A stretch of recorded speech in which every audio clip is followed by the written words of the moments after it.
เอาไปใบขางปูยังใครมาจังกวาง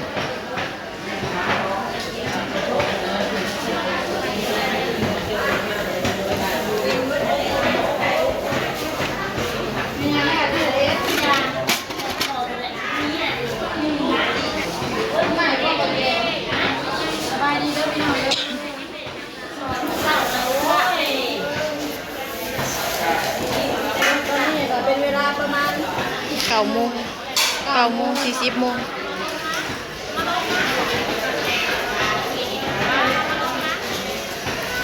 ก็คือเฮา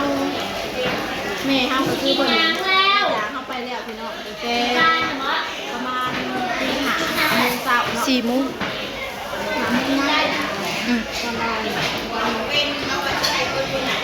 คือมื้อคงโซกมื้อก็คือมื้อนี้พี่น้อง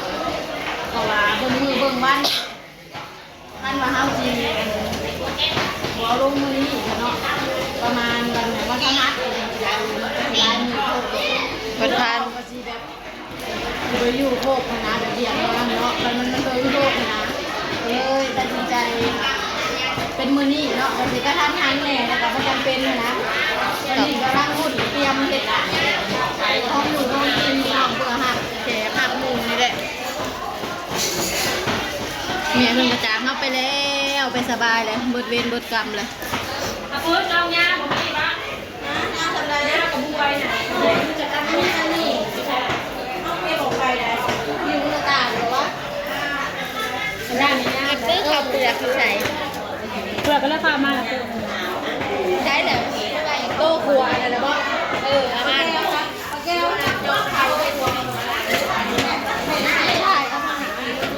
เจได้จักหวาน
กูหันแล้ว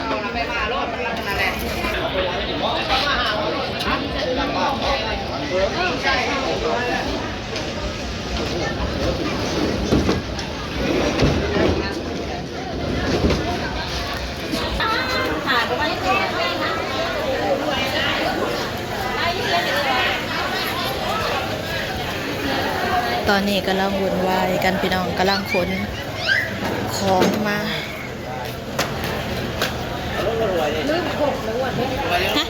เอาลงอันนั้นเอามาเสียบแทนยะพ่อเพื่อนนั่นน่ะเด้เอาลงไป3แป๊บโอ้มาสิบ่ได้สากน้ำบอกไปน้ำบอกไม่ได้ใช้เข่านะลูกเขาไปรถ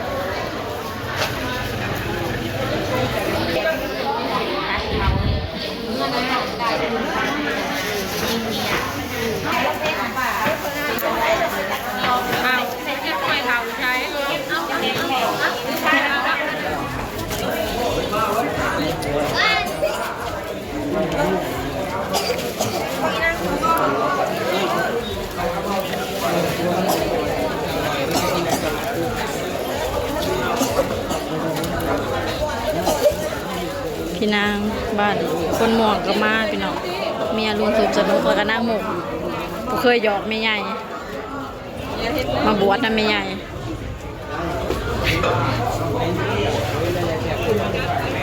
คนกำลังเริ่มมาหลายมากินทาน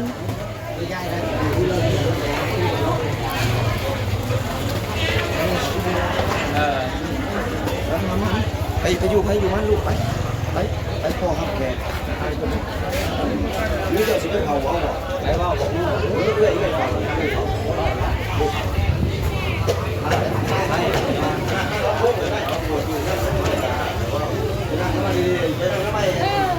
พระเจ้าแน่ว่า บอกแล้วว่ามึงโน่นนะแต่ว่านะมันประเห็นป่ะ มาบังคับมันเห็นได้เลย ลูกไม่สัตว์ตัวไหนมันยังเด็ก ใช่เลย นี่บอกนี่นะ ลูกไว้วันบอกไอ้แหลมมาดิวันแหลมเขาเคยบวชลูกเขาบอกเคยบวชคืออีเตยนี่มันก็เคยมันบวชนำแม่เฒ่าใหญ่มันเตยน่ะ มันจักผมบวช โซโน่มันบวชจัก แล้วก็ไม่ด้วยบวชช่วงข้าวก็จะเรียกว่า ก็ไม่หรือเปล่า ตัวไปนี่ขัวเขาตอกแตกห่อนพี่น้องเอ้ยเอ้า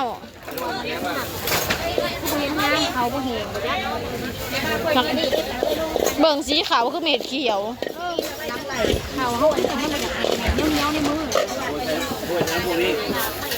กำลังเตรียมที่ย่อเขาพี่น้องฮักกาพวงงัวซอยจอกซอยชีนฮักกาแล้ว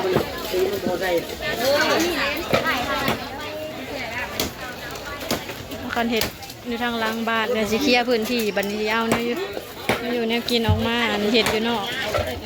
คนหลายพี่น้องไปบุญแม่เฮาเนาะผัดว่าบ่มีโตมีตังบ่มีโตมีตังนั่ง ใช้เราตัดมาโซ่ก็ถึงหน่อยเท่านี้ถูกป่ะ บ่มีเด้อ ใส่มาเสร็จ มันบ่ให้อันมาเอาเพื่อนอายุฮะเออ ไม่ต้องหนาไม่ต้องแปลง เออ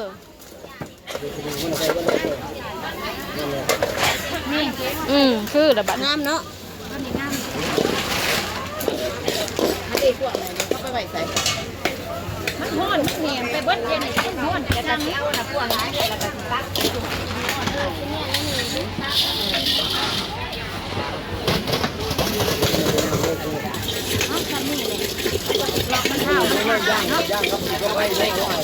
เจ้าแห้งย่างไม่ได้ผู้เฒ่าเจ้าคนเดียวเอาบอกว่าไปทางในโยกเขาตอนนี้กำลังโยกเขาพี่น้องอ้อนกระบวดปะเอาดิแล้วหมอมาเดี๋ยวจะไปใส่หมอยัง